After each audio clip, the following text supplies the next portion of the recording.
আসসালামু আলাইকুম রহমতুল্লাহ। আশা করছি সকলে ভালো আছেন। দেশ ও দেশের বাইরে যেখান থেকে আমার এই ভিডিওটি দেখছেন সবাইকে জানাচ্ছি আন্তরিক শুভেচ্ছা। তো ওমানে আপনি যদি ব্যাংক মাস্কেট অ্যাকাউন্ট খুলতে চান, এখন কোনো প্রকার ঝামেলা ছাড়াই খুলতে পারবেন।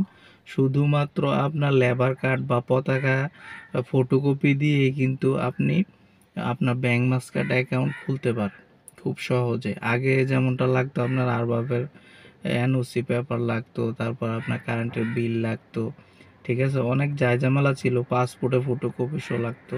তো এখন কিছুই লাগে না, এখন শুধু আপনি জাস্ট আপনার পতাকাটা সাথে করে নিয়ে যাবেন, এমনকি তারা ফটোকপি করে দিবে, করে আপনি যেদিন যাবেন ওই দিনে আপনার ব্যাংক অ্যাকাউন্ট কার্ডটা আপনাকে বুঝিয়ে দিবে তারা। তো আপনারা যারা এই বিষয়ে আরও বিস্তারিত জানতে চান তারা অবশ্যই আমার এই চ্যানেলটিকে সাবস্ক্রাইব করে ভিডিওর নিচে কমেন্ট করবেন, আমি অবশ্যই আপনাদেরকে রিপ্লাই দেওয়ার চেষ্টা করব। তো ভিডিওটা বেশি বেশি শেয়ার করে দিবেন যাতে অন্য প্রবাসী ভাইরা জেনে উপকৃত হতে পারে। ধন্যবাদ সবাইকে।